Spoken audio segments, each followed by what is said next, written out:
Hello and welcome to Something for the Weekend with me, Kathy Griffiths. Me, Fiona Scott. Me, Ellis Butcher. And me, Stephen Day.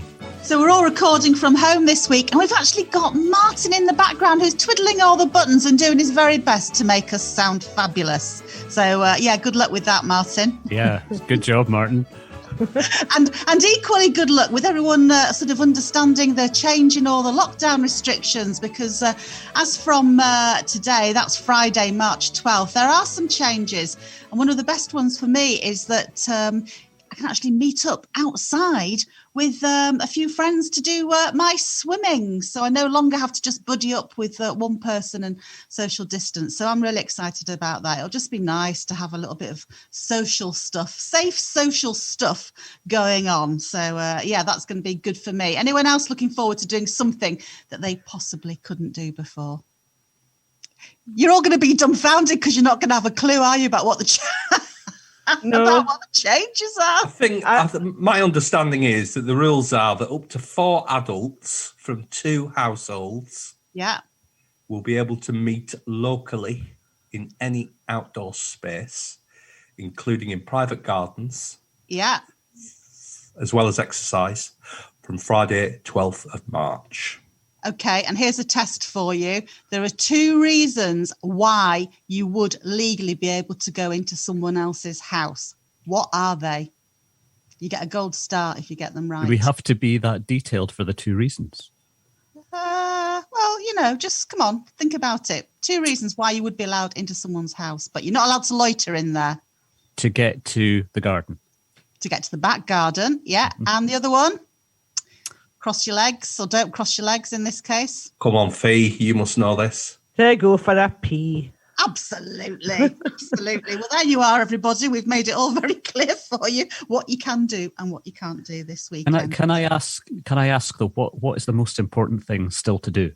Because we're still in a pandemic, aren't we? Yes. So we still have to wear a mask. We still have to wear masks, don't we, when we're out and about in various places. We have to keep washing our hands. We have to keep a safe social 2-metre distance from folk.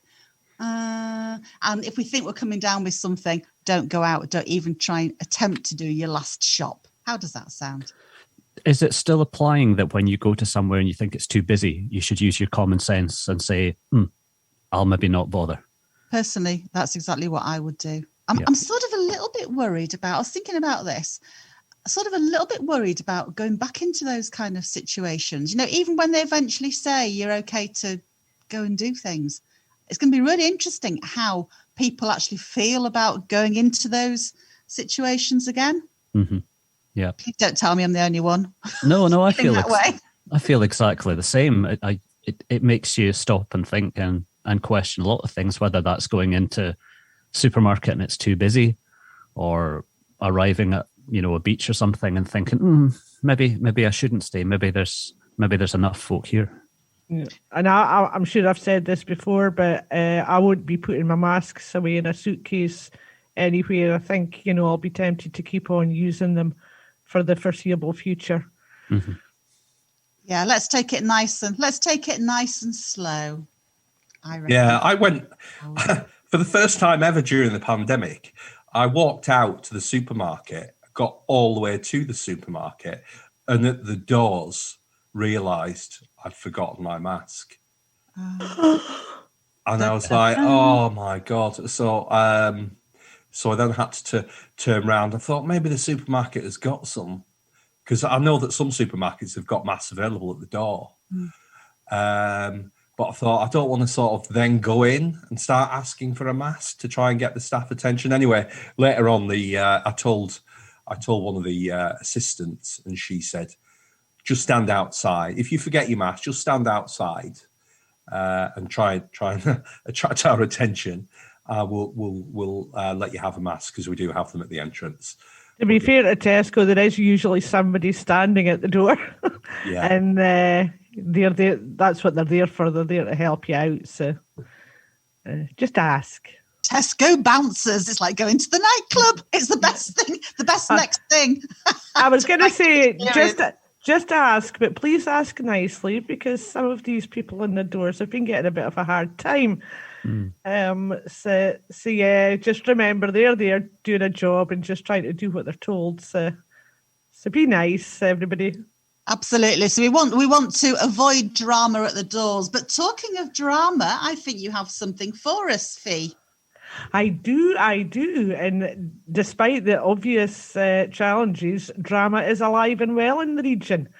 And to prove it, Benderloch and North Connell Drama Club have just released an audio play, with another one coming out on Saturday, March the 20th. So let's have a listen to what director Mike Rowell has to say about this latest venture. So, hello, Mike. How are you? I'm fine, thanks. Because the last time I heard from you, you were being Sondergaard in Penguin Diplomacy, and that was right at the start of lockdown last March. Yeah, it was this time last year.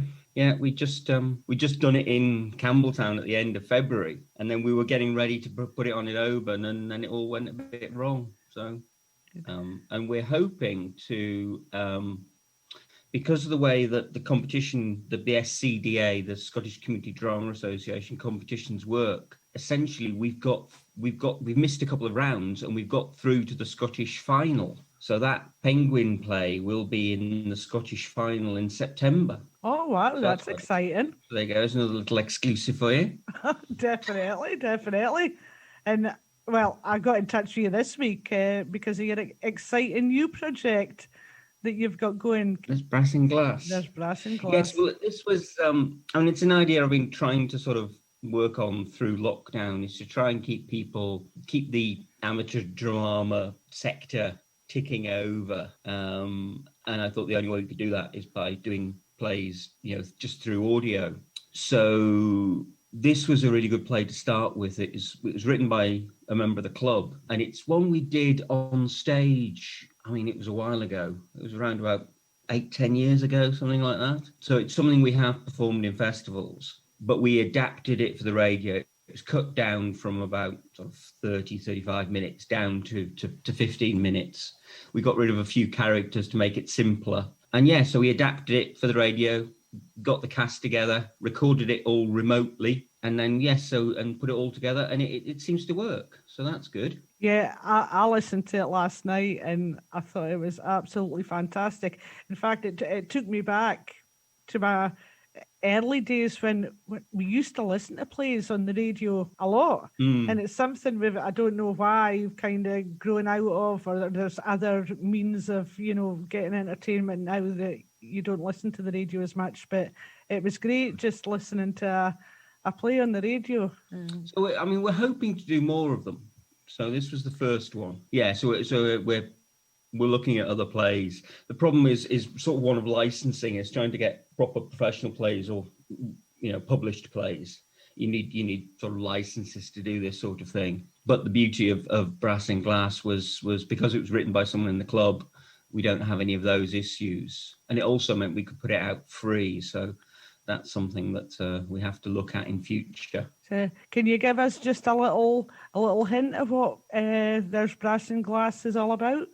Well, it tells the story of a couple, a rather elderly couple, who are living in a croft somewhere close, but not that close to Oban, and they're running a B&B and not getting a lot of passing trade, and they have a very special way of getting passing trade. We'll say that for anyone who hasn't heard it. We don't have any spoilers. So we have this couple and an American couple who are tourists. I know it wouldn't be based on anybody Mike, but it did remind me of a few people down here in Benderloch. So, there we go. How can people access this? Well, it's on the Benderloch and North Connell Drama Club Facebook page, and it's also on Vimeo. So you can look on those two sites. Just if you just go onto Facebook and search for Benderloch and North Connell, and go on our page there, it's a pinned post at the top of the page, so you can look at it on that, and it's also on Vimeo. You can search there as well. And would I be right in saying the next one that's coming out is Ethica? That's another interesting one that we've got. It's actually written by Ian Crichton Smith, and it's called Late Home. And it tells the story of, it's Ian Crichton Smith's take on the conversation between Penelope and Ulysses after Ulysses gets home from the Trojan Wars 20 years after he's left. So he nipped out 20 years ago to pop off to Troy, and he's just come back. So it's a conversation between Penelope, who's been waiting for him, and Ulysses.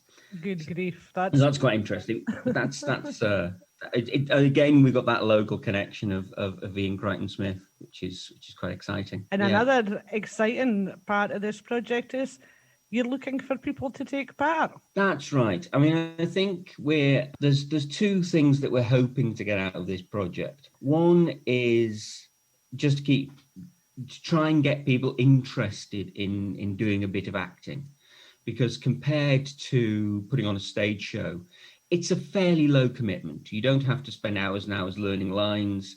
You don't have to go to hundreds of rehearsals. You can do it in at home. So if if there's some reason that, whether it's childcare or whatever, that means you can't go out every evening, then it's a fairly low commitment way of getting involved in drama. So we're hoping to encourage more people into, and maybe using that as a way in, if people try an audio project and they think, oh, that's really good, they can maybe move on to stage work when everything opens up next year. But also people who perhaps don't have any aspirations to go on stage but want to get involved in some way, and whether their own circumstances mean that they can't commit to a stage play, which is, it is a big commitment. You do have to go to rehearsals once or twice a week. You do have to learn lines, but maybe people would like that idea of a sort of low commitment level of getting involved. And if that can be a continuing audio project that carries on, long past the pandemic, then I think that would be a good thing. Yeah, because I must point out that when you were recording There's Brass in Glass, all the actors were in their individual settings, so there was no... That's right. In accordance with COVID rules, of course, but... That's right. Yeah. So, and that's the thing, is these days, the technology is there. There's nothing beats being on stage with an audience, but we can't do that, so we try and find the next best thing, Again, Mike, how can people get involved with that? Well, I think just if you contact us via the Drama Club website, that's the Facebook page. So, yes, so if you just do a direct message on that, someone will get in touch with you. Thanks very much for that, Mike, and hopefully we'll be speaking to you again soon. Good, thank you. Bye for now. Bye. So there we go. That was Mike. And what Mike didn't mention there was the fact that our very own Stevie Day features in both these performances. I do. I do. I'm looking at Kathy's shocked face now. Do you mean I always look like this? Startled. Give us a bit of Wayne, Stevie. Go on. Oh, well, I don't want to spoil it. And Wayne basically... I'm known for my American accents, and Wayne probably started in Texas and ended up in Cardiff with John Barrowman. That was the extent of my accent. Oh, Ellis Butcher, what are you thinking? What are you thinking with that haircut, Ellis Butcher? See, as I say, in one sentence, I can cross the transatlantic barriers. We didn't notice at all, and I just thought it was marvellous. And I've now heard Late Home, and you're in that as well, and you're actually being a bit of a naughty boy. I am being a bit of a naughty boy. And what I would say is, when people hear, there's a conversation between Ulysses and Penelope, and I mean, I could see Kathy kind of passing out there and thinking, oh, that's going to be fun. It's actually not what you think. Stevie, I'm thinking, who in the right mind would wait 20 years for a man to come home? Not me. Well, exactly. Kathy, you got to listen to this because it's hilarious. And believe me, Penelope's quite sunted, I think. I wouldn't want to spoil it for anybody, but I think when you hear it and you hear what we did with the voices as opposed to what you might think Ulysses and Penelope sound like. That just adds to the comedy, and it is a comedy.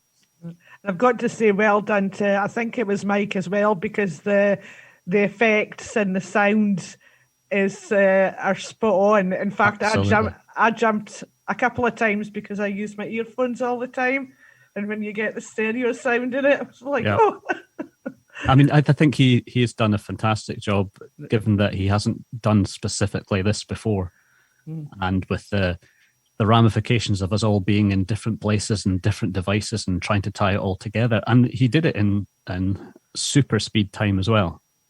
You know, there was no hanging about. We did the work over probably 2 or 3 nights and then left him to it. And what he says about getting involved, I've been involved in drama since I was 13, and the bugbear for me is always having to learn those lines, because you spend hours and hours and hours learning the lines. And when you're on stage, even if you think you know it all, your brain's still panicking a wee bit. And the luxury of just having a script in front of me to read off and not having to learn this stuff was wonderful. It was so much fun.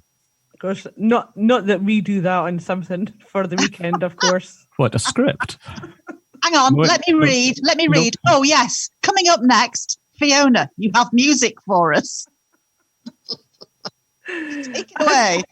I do. This week's musical interlude features a star-studded lineup of some of the most revered musicians on the international folk scene.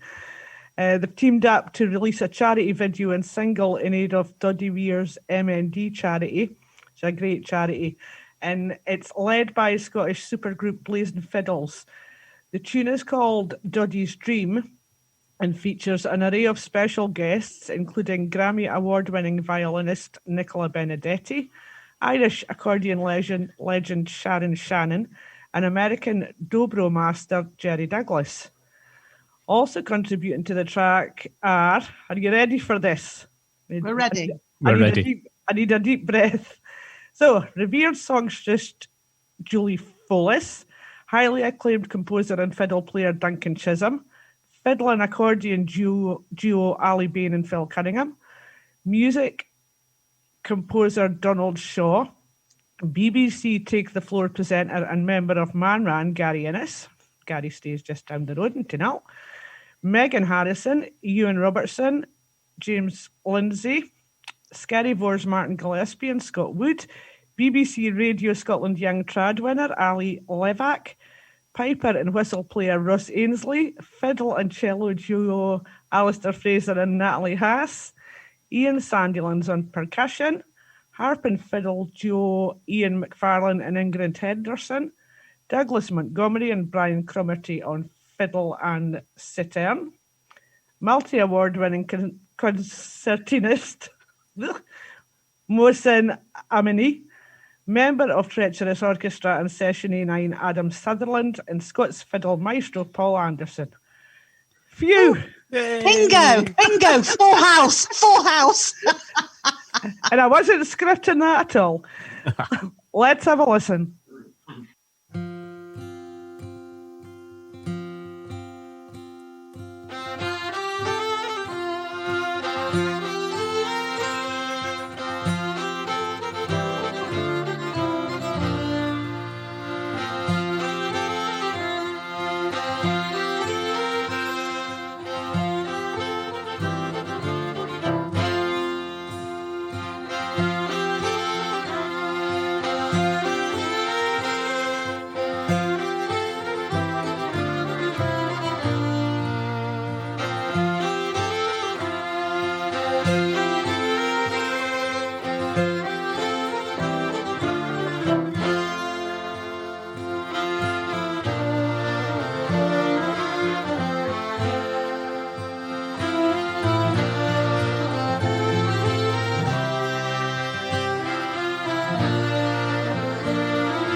There we go. So Wow.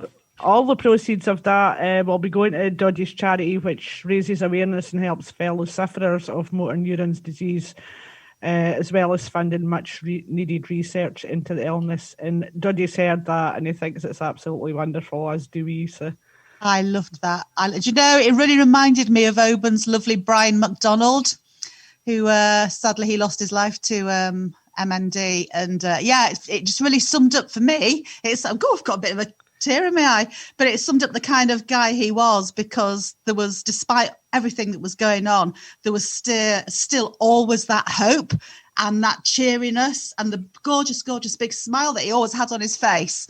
You know, he was such an incredible guy, and that was just so lovely. So please, please, please go and listen to that and support that amazing charity, because I know it was really close to Brian's heart as well. Yep. If you pop on to the Blazing Fiddles Facebook page, you can get more information on how to get a hold of that. So a good cause and a lovely tune. What more can you ask for? I will put that link into our feed as well, so people can just go and click on it on our Facebook page. Great stuff. Great stuff. See, you're the man for the text, Stevie. I should have thought of that. Well, sometimes. So what else could we ask for? We could ask for Scottish word of the week. We should have a jingle. We should have a jingle for this. We should have a button that Kathy can press and we get a professional jingle. Ellis, that's your task for next week. That was Ellis going, like who's thought of one? Now, I know for a fact that this is going to be an easy one for anyone that's originally from Scotland. But the reason that I'm bringing this one up this week is I was reading about it this week and I wanted to test to see if Kathy knew this word. As I said, I'm pretty sure that Fiona, Martin and Stevie will all know this word, but it was the first time that I'd heard of it. So I want to know, Kathy, what you think the word scalk means. Scalk? Skalk. Sounds like a skin condition.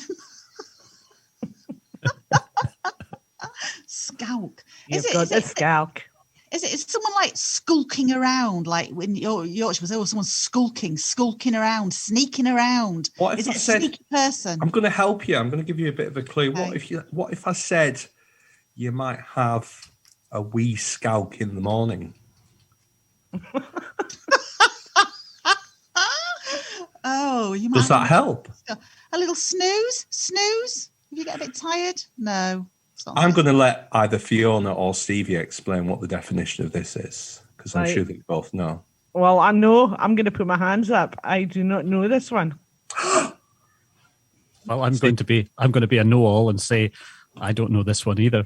There you go. Nope. Are you sure? Are you sure it's? I'm astonished. Are you sure in your source? Got it off Wikipedia. Well, there you go. The scalk refers to the Scottish Hebridean tradition of drinking a dram of whiskey as an aperitif before breakfast. What? Wow. Drinking a dram of whiskey as an aperitif before breakfast, a wee scalk. And where this was most famously mentioned, I'll be quick because we're running out of time. There was a book called A Journey. Brace yourself for 5 minutes, folks. Here he goes. There was a book called Journey to the Western Isles of Scotland. It was written in 1775 by Samuel Johnson. And he remarked that on his journey through Scotland, he saw a man of the Hebrides who regularly swallows a glass of whiskey in the morning and calls it a scalk. So there you go. I'm astonished. I'm really astonished. But there you go. Astonished as well. But there you go. We're all astonished. Off for a scalk. So we're all going to go off for a scalk now. So that's all we have time for this We're week. really not. Okay, we're not then. Maybe just a strong coffee. So as always, we love hearing from you. So get in touch with your news, comments, photos, or even just to say hello by emailing us on somethingfortheweekend@obantimes.co.uk or contact us through the Oban Times Facebook or Instagram. You can read our stories online at www.obantimes.co.uk and you can subscribe to our page page-turning digital edition there as well. So until next time, it's goodbye from me, Kathy Griffiths. Bye from me, Fiona Scott. Goodbye from me, Ellis Butcher. And goodbye from me, Stephen Day. Bye, friends. Bye. Bye.